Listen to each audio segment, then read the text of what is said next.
হ্যাঁ, new market যারা লুটপাট করে, যারা সামান্য জুতা কিনতে গিয়ে 130 টাকা 200 টাকা যারা জুতা কিনতে গিয়ে যারা মারপিট করে, ঢাকাকে নিউ মার্কেটকে অস্থিতিশীল করে, তারা ফেসবুকে এখন তিতুমিরের বিরুদ্ধে সরব। সো আমি অনুরোধ করব যে 4-5 জন স্টুডেন্টের ভিত্তিতে পুরো কলেজকে আপনারা জাজ করবেন না। দেখুন, গতকালকে ট্রেনের যে হামলাটি, এটা সারা দেশব্যাপী একটা আলোড়ন সৃষ্টি হয়েছে। তা আমাদের যে কর্মসূচি, এই কর্মসূচি কিন্তু গতকালকে থেকে 4 দিন আগেই প্রশাসনের যারা কর্মকর্তা রয়েছে, যারা রেল কর্মকর্তা রয়েছে, সবাইকে কিন্তু জানিয়ে দেওয়া হয়েছিল।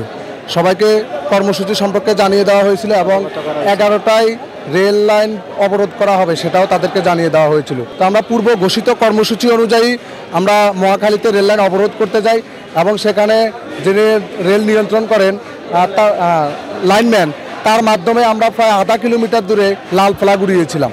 ওই রেল লাইনের উপরে আমাদের হাজার হাজার শিক্ষার্থী ছিল। আমরা ভেবেছিলাম হয়তো রেল শিক্ষার্থীদের দেখে, বা যেহেতু অনেক দূরে লাল ফ্ল্যাগ উড়ানো, তারা অবশ্যই কি রেল থামাবে, কিন্তু তারা রেলটাকে না থামিয়ে তারা শিক্ষার্থীদের উপর দিয়ে রেল চালিয়ে দিয়েছিল। এবং ওখানে যদি মাইক না থাকতো তাহলে অনেক শিক্ষার্থী ওখানে কাউকে নিহত হইতো। হ্যাঁ, অবশ্যই একজন তিতুমিরান হিসেবে আমি এর তীব্র নিন্দা জানাই। আমরা খুবই লজ্জিত।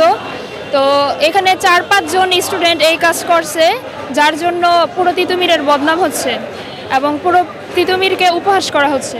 সো আমি অনুরোধ করব যে 4-5 জন স্টুডেন্টের ভিত্তিতে পুরো কলেজকে আপনারা জাজ করবেন না, পুরো কলেজের স্টুডেন্টদেরকে আপনারা জাজ করবেন না। যে মাইকে তারপরে আমাদের বড় ভাইরা বলে দিছে যে রেল থামছে না, তোমরা সরে যাও। আমরা হুড়োহুড়ি করে একজনকে ধাক্কা দিয়ে যেভাবে হোক আমরা ওখান থেকে সরে গিয়েছি সবাই। তারপরে ওখানে 2-1 জন রেলের মধ্যে কিছু ইট পাটকেল ছুঁড়েছে, তবে আমার মনে হয় না তারা তিতুমিরের শিক্ষার্থী, কারণ তিতুমিরের শিক্ষার্থীরা রেল লাইনে বা রেলে, হ্যাঁ, কারণ আমাদের আগেই প্রোগ্রাম ছিল যে আমরা শান্তিপূর্ণ আন্দোলন করবো, আমরা কোনো সহিংসতায় জড়াতে চাই না, কারণ সহিংসতা করে তার আন্দোলন সাকসেস করা যাবে না। আমরা শান্তিপূর্ণ শিক্ষার্থী, আমরা শান্তিপূর্ণভাবেই আন্দোলন সফল করতে চাই। তো সেখানে যারা ইট পাটকেল ছুঁড়ে মেরেছে তারা কেউ তিতুমিরের শিক্ষার্থী বলে আমি মনে করি না। তারা হয়তোবা তারা বহিরাগত, তারা কেউ তিতুমিরের না। এবং সারা দেশব্যাপী আপনি দেখুন, দেশব্যাপী সময় সংবাদ যে নিউজ করেছে, দেশব্যাপী এটা আলোড়ন হয়ে গিয়েছে।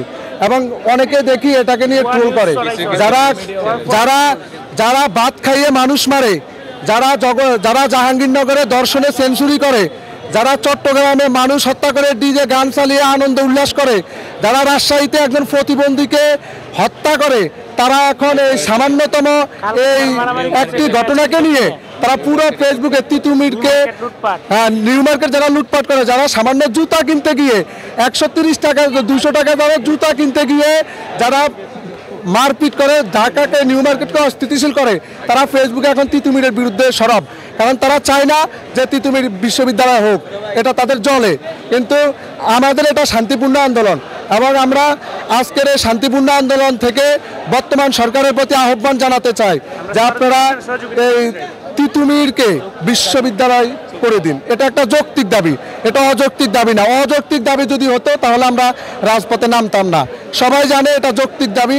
তিতুমিরের শিক্ষার্থীদের এই দাবি অনতিবিলম্বে মেনে নেওয়ার জন্য বর্তমান সরকারের প্রতি আহ্বান জানাচ্ছি।